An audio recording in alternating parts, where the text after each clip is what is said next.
Chapter 107 to 108. As the cloud finished spreading and killing the useless and weak, Mei quickly made her 19 shadow clones create steam clones because shadow clones wouldn't be able to survive in the cloud. She enwrapped herself in a protective layer of Sui-Tun chakra, creating a soft, almost invisible blue aura around her body. And with the newly created 19 steam clones, she rushed into the white searing steam cloud of death while her shadow clones popped out of existence, much to her relief returning her quite a bit of chakra. Mei used a whole lot to create the first attack, and despite having what Rei proudly dubbed as reserves of an almost Jinchuriki, thanks to his brutal training, Mei was quite exhausted. Getting the chakra from the clones gave her much-needed second wind. She was aware she had every advantage over her enemies.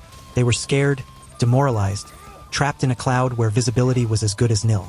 The cloud also made them use their chakra, forcing them to effectively, albeit a bit slowly, burn through their reserves if they wanted to stay unmelted. On the other hand, she was still alone and there were hundreds of them. She had to be careful.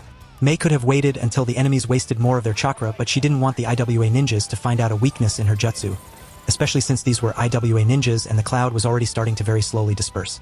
She decided to charge into it and made her clones also engage in combat with the remaining enemies. She couldn't go and face 400 men head-on.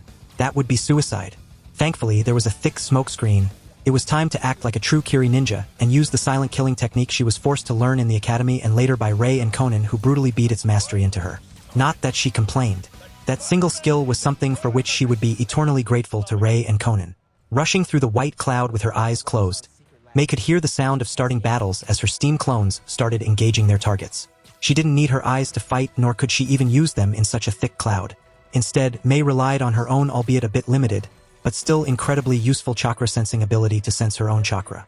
The cloud was, after all, saturated with the stuff, and with just a bit of focus, Mei had an overview of the positions of every enemy of hers in the thick cloud. Well, figures. If it has a humanoid shape and is not full of her chakra, it was obviously an enemy. Locking on at the closest one, Mei charged at the ninja. Mei felt herself being barely 2 meters away from her first target. Happy he didn't notice her yet thanks to how silent she moved. The poor sap was confusedly looking around. Not knowing what to do, so Mei decided to make a quick work of him. Pulling out a kunai, she swiftly leaped at the man and buried it up to the handle into his neck, severing the spine while also supporting the dying body in order to prevent it from loudly falling to the ground. Damn. No sensing capabilities nor any honed instincts. This must have been one of the better genins made from the slaves. Mei disappointedly thought as she slowly and carefully laid the body on the ground, making sure she did it as silently as possible before dashing onwards to her next target. Mei found a gathering of 5 ninjas who had the sense to group up in the mist. She started molding her chakra, and with just one-handed seal, she spitted out a blob of lava while thinking, "Lava release. Lava bullet." Contrary to her expectations, the 5 ninjas noticed her attack and jumped away, making the lava bullet impact only an empty ground. This also made the ninjas aware of Mei's position, and she suddenly found herself evading 2 taijutsu practitioners who cracked the ground every time they impacted it. Thank God for Rei's agility exercises and Conan's territory evasion course. Mei idly thought as she sidestepped yet another haymaker of one IWA shinobi and ducked under a right hook aimed at her chin from the other. These 2 must be Chunin, she noted before her senses flared, and Mei quickly smashed her palm into the ground. Earth release, earth wall, Mei whispered, a testament of how surprised she was since Conan made sure to instill into her doing jutsu silently and not say the names like some mentally challenged idiot. A wall of the earth with a semicircular shape quickly appeared in between Mei and the 2 taijutsu using IWA ninjas, continuing all the way to cover her right side. Just a second before the wall there was impacted by 2 earth bullets and 1 fireball justice. The 3 remaining ninjas from the group of 5 clearly could pinpoint her location by using sound. TSCH, just my luck. Running into an experienced group, Mei clicked her tongue. Fortunately for Mei, the impact cracked her earth wall, which sent some debris in the direction of the 2 taijutsu chunins due to the circular shape of the earth wall. Mei used this slight distraction and the fact they couldn't see her to her advantage and performed yet another jutsu. Water release. Cutting blast of finger doom. She thought, again embarrassed at the naming sense of her younger self while gathering a small blob of water on her index finger. She shot the small blob of heavily condensed water straight through her earth wall, running it through the heart of one of the chunins, killing him instantly. The second one didn't even have time to notice his comrade's untimely demise when he found himself having the same fate. Relaxing, Mei released a relieved sigh when her senses noted the 3 remaining ninjas of the group were just ambushed by one of her steam clones, who just materialized in their midst. 2 were already dead due to the clone touching them, which increased the concentration of the steam cloud, momentarily getting through their chakra cloaking. This made them shriek in pain and interrupted their defenses against the cloud in the surroundings, hence, melting them entirely. The last from the group was desperately trying to avoid the clone but suffered from numerous burns on his body since his control was far better than his comrades and he was able to keep his chakra cloaking. Mei didn't care enough to go and personally finish him off. The clone would have to suffice. The man was almost out of chakra anyway. That said, I am very low on my chakra too, Mei dejectedly said as she kneeled on one knee to take a slight breather. Worse yet, while my own Suetun cloaking is very cheap, due to my depleted reserves I can't really use much ninjutsu as I need the chakra. Ha, ninjutsu specialist unable to cast ninjutsu. Is this Rei's way of telling me to not slack off in taijutsu training? Mei dryly thought as she tracked another target with her senses, assessing the situation. 320 enemy ninjas remaining. My clones already killed more than 70 of them, huh? Well, no wonder since they can just materialize and dematerialize while killing people by just disrupting their chakra cloaking. Mei hummed in satisfaction. Steam clones in the middle of a searing steam cloud. So far, this was her best ninjutsu combination. She totally didn't try to emulate Rei's Kirigakure no jutsu and earth clones. Nope. Not at all. After 5 minutes of resting, Mei stood up with a quiet groan, gleefully noting that during her rest, her clones reduced the enemy numbers to 290. She would have rested more if only Conan and Rei weren't watching her. She had no doubt they knew exactly what was going on in the steam cloud as not once during the practice did this jutsu even slow them down. Preparing her weaponry, Mei started hunting solo prey in the thick cloud, aiming to reduce the numbers for now. Leaping, she slit the throat of an unsuspecting boy, no older than 15. 280 remaining. Throwing shurikens at a duo of IWA ninjas, Mei luckily hit the throat of one while the second managed to deflect the projectiles only to be run through with a tanto Mei picked up from one corpse before she sheathed it and threw it away as the man's body fell onto the ground. 250 remaining.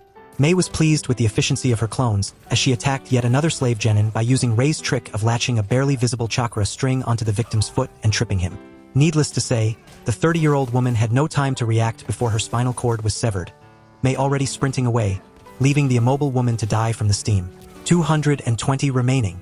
Her chakra started to be slowly replenished, but Mei still didn't use any ninjutsu as she knew those who fell were the weakest sort and she would most likely need her chakra later for the stronger opponents. Especially the Soul S-ranker, Kitsuha. She avoided him like a plague in the cloud and always kept her senses on him. Luckily, the man was completely disoriented and ran circles as his vision was impaired. Thankfully, he has no chakra sensing capabilities. How disappointing. Mei thought with an amused chuckle as yet another slave genin of IWA fell to her kunai. 200 remaining dash. Mei was suddenly forcefully pulled back, making her eyes widen as a chill went through her spine when she saw a sword cleave the place where her head was just a second ago. From the corner of her eye, Mei noticed a barely visible thread connected to her back and sighed in sincere relief, inwardly thanking Rei for watching out for her. She didn't sense the attack at all. Kitsuha landed on the spot where his second-in-command previously flared her chakra and instantly pulsed his own chakra outwardly, momentarily dispersing the steam in a small radius around him. This made Mei silently curse as she was caught off guard and Kitsuha spotted her. It's the pipsqueak. "K. I got too cocky," Mei scolded herself, completely aware this would give Conan enough ammunition to tease her for weeks. Worse yet, this meant her training will be most likely painfully increased. Fuck! She thought in resignation as she, for the first time since she entered the mist, opened her eyes and melded back into the steam, using silent killing footsteps to move around in order to prevent being jumped again. Chakra sensing was not giving her any feedback, so Mei had to rely on her other senses in this fight. Using a small trick taught to her by Rei, Mei channeled chakra into her eyes, ears, and nose, improving her senses tenfold. It was only then her nose scrunched as she caught a peculiar aroma with it. So it is the second-in-command of Kitsuha. Guess you are not just a prostitute then, Mei quipped, making sure to make the steam around distort her voice so it was impossible to tell where it came from. Any you are that small brat. Who would have thought Downpour is raising yet another little army-killing monster? A sarcastic feminine voice resounded from the surroundings, also distorted. I am going to kill you, brat. I wonder about that, slut. You should have stayed with what you know best. Being fucked by your superior. Mei lightly said and slightly smiled to herself when she felt the incredibly small angry fluctuation of chakra a few meters away to the left. Unfortunately, it was so short Mei didn't manage to react in time before it entirely disappeared from her senses. No doubt her opponent already gone from that spot. When the son of your Kage tells you to bend over and raise your ass up so he can get better access, you listen or you die. The woman's apathetic voice resounded from the surroundings, trying to sound as indifferent as possible, but Mei caught the slight venomous undertone in it. A bit more, then, Mei thought deviously. Oh, if Rei told me that, I would be the happiest woman in the world. I wouldn't mind being used like that by my master. Wagging your butt for a worthy man must be really fun, Mei cheerfully exclaimed, making sure to bleed all of her sincere feelings into that statement, while making it obvious she mocked the woman and the way she was treated by Kitsuha. Good try. A quiet, rageful whisper entered Mei's ears from the steam cloud, sounding almost sorrowful. Your words won't force me to reveal my position, young assassin of Kiri. You are good. I admit that. Even I, one of the best IWA assassins, can't locate you in this thick cloud of steam. I guess it's time to call the big guns. The resigned voice of the woman resounded with a sigh, and Mei's eyes widened as she suddenly felt a big fluctuation of chakra from her right. Mei quickly snapped her wrist in that direction, throwing a kunai there, but her answer was only a loud clang, before her lips stretched into a smile as a loud boom resounded. Explosive tax, bitch. Mei smirked as she felt a slight recoil in the now visible chakra, signifying the woman was injured.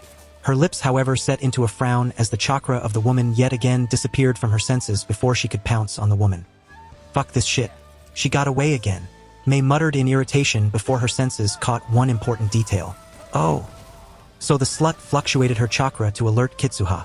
Mei wanted to scream in agitation to the heavens. The man she avoided like plague was now hurling towards her position at breakneck speed. Guess this is unavoidable now, and the bitch is still hidden somewhere around. Geez, this will be a major pain in the ass, won't it? She sighed as she checked how much chakra has been regenerated and mentally recalled the 5 closest of her steam clones to her position. Mei could only chuckle bitterly at the unfairness of it all. Time for the boss fight. Then, Itsuha exclaimed as he pointed at Mei with a puzzled expression, only for his eyes to show an understanding light a moment later as his expression scrunched to one of utter resentment and anger. You are responsible for this. My glory. You ruined everything, bitch. He shrieked in rage, not even noticing wisps of his chakra violently whipping around in reaction to his emotions. Kitsuha was really enraged. This mission should have been his one-way ticket to being one of the most reputable ninjas of Iwagakure. It should have been easy as heck, and yet, his army was decimated by one little girl? He could not accept that lying down. He didn't exclaim any death threats, however.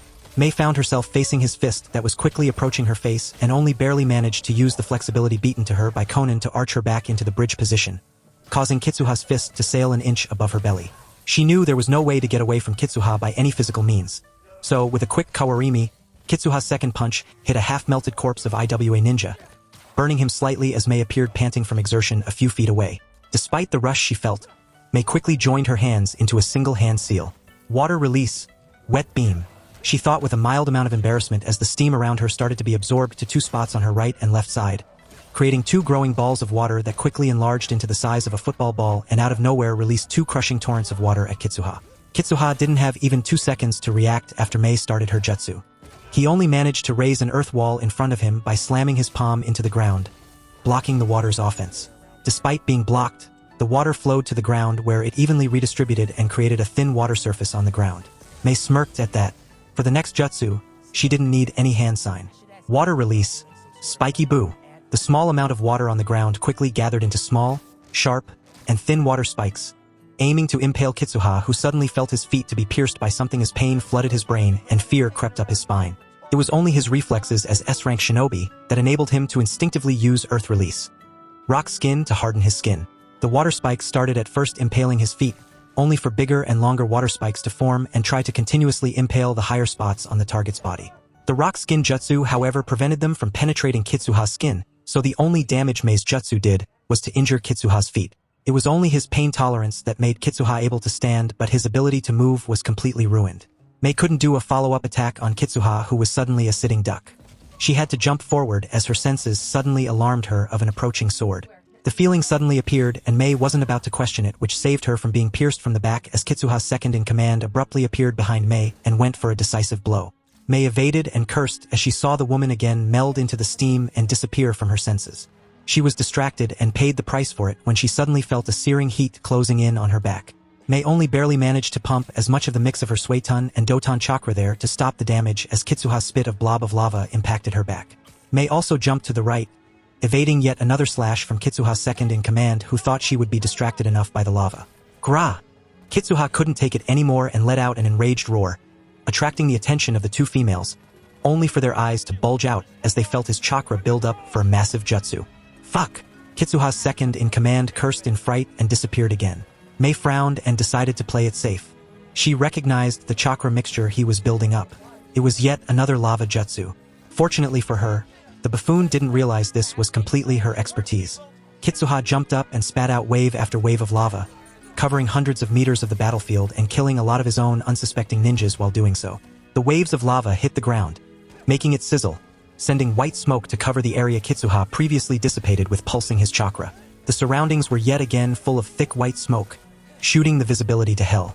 Mei just jumped a bit and used her lava walking exercise to prevent herself from being covered by the waves of lava as she surfed on it until it slowed down enough to stand steadily. Mei smiled to herself.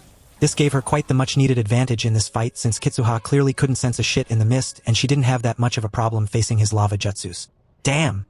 Mei thought tiredly as she looked at her chakra levels. I'll have to end this quite fast since lava walking takes a lot out of me and I have to continuously use Suetun aura to prevent my own steam from burning me. The only consolation to Mei was feeling Kitsuha's chakra levels. The man had still more than her, but it was dropping at a fast rate by protecting his body from the steam and using lava walking. Not to mention, Kitsuha went berserk. The massive failure of what he deemed to be an easygoing mission and the pain in his feet. It all stacked up until he couldn't help but black out from sheer rage, instincts taking over. He started to shoot lava jutsu after lava jutsu all around. Large fists made of lava flew in every direction. Lava bullets ripped through the mist. Animals made of lava rose up and traversed the surroundings looking for the girl who messed his plans up. His chakra was depleting, but he didn't care. Mei didn't go to engage him. Instead, she decided to increase the distance between them, tracking his whereabouts with her senses every second. As she finally reached the 400 meters mark away from Kitsuha, she smirked, feeling another large fist of lava impact the ground 100 meters in front of her. The heat was high and the steam was sent away by the shockwave, only for white mist again to fill the air due to the searing heat released as the lava quickly cooled and hardened. Well, finally, Mei mumbled as she felt every IWA nin disappear from her senses sans Kitsuha. Who would have thought he would kill his own men in the end? What a berserker! Mei quipped, making sure to stay steady as every time Kitsuha's attacks landed, the ground shook. Mei knew she would not win an honest 1-versus-1 against him. She knew it the second he started spitting an ocean of lava and seeing how little it drained him. She wasted too much chakra to create the steam to beat Kitsuha in 1-versus-1. Without cheating, that is. At least my steam clones are finally finished. Since she could not win honestly, it was time to go for a boom. When Kitsuha first jumped towards her, Mei mentally commanded 5 of her closest steam clones to her position and made them wait for an opportunity to strike. That plan went downhill the second Kitsuha's second in command showed she is capable of ending Mei with her sneak attacks. And when Kitsuha started using lava, Mei changed her plan completely. All 19 of her steam clones gathered in the area around rampaging Kitsuha and started pulling the steam from the entirety of the clearing towards themselves. Making it thicker and thicker, the white covering in the air rapidly receded from the edges of the clearing. The white mist engulfing the clearing slowly disappeared as it was dragged towards one particular area. Mei watched as 100 meters around Kitsuha became a thick white cloud ball while the clearing cleared of her steam since it all concentrated at her opponent who, surprisingly enough, didn't react at all. I see. He is far too gone. Mei frowned, watching the occasional lava bullet or fist to shoot out of the white cloud ball, making it ripple. While Kitsuha's chakra expenditure increased exponentially due to how concentrated the steam was, this was not the endgame for Mei. The 19 steam clones were made of her chakra. That meant she could manipulate them, which meant she could change the properties of the steam too since her chakra was dispersed in it. She only needed a medium such as her clones to act as a proverbial middleman. The clones started pulsing the chakra inside of them, which made them quickly disperse into the steam. This chakra seeped into it and the ball of pure white slowly started changing to gray. Mei smiled. The gray ball of steam was now perfectly flammable. She didn't even need to do anything as the second the change in the steam reached Kitsuha and his lava, a loud booming explosion suddenly rattled the entire clearing, sending an earth-shattering earthquake through it as the surrounding mountains cracked. Large rocks chipped off of them and fell to the ground while massive shockwaves spread through the land. Even Conan and Rei had to brace themselves and bend their knees, pushing their bodies against the large mass of wind that impacted them hard, while their clothes were flapping in the strong winds, making their feet slid back on the grass. Mei didn't fare any better as she didn't even dare to think the resulting explosion would be so powerful and was sent rolling on the ground. Only Rei's string made it possible for him to keep Mei in the air until she managed to regain her bearing and twisted her body to land onto the ground with her feet and also brace herself for the strong shockwaves, groaning due to feeling all the bruises her quick but brutal roll on the ground gave her. Mei thanked whatever deity that watched over her that nothing was broken and knew well that only the chakra strengthening prevented her organs from rupturing due to being so close when the shockwaves hit. When the clearing finally stopped being ravaged by the aftereffects of the explosion, Mei let out a relieved sigh. The Kitsuha's chakra disappeared. She wobbled towards a slightly battered Ray who grinned at her with a thumbs up and Conan who growled and glared at her, most likely due to the last attack. May confidently stuck her chest out and stood in front of her teachers waiting for their final evaluation despite feeling like flinching and running for her life as she heard the silent growl of Conan. Good job. I will admit I never expected you to succeed and we were prepared to jump in whenever necessary, but you proved me wrong. Color me surprised.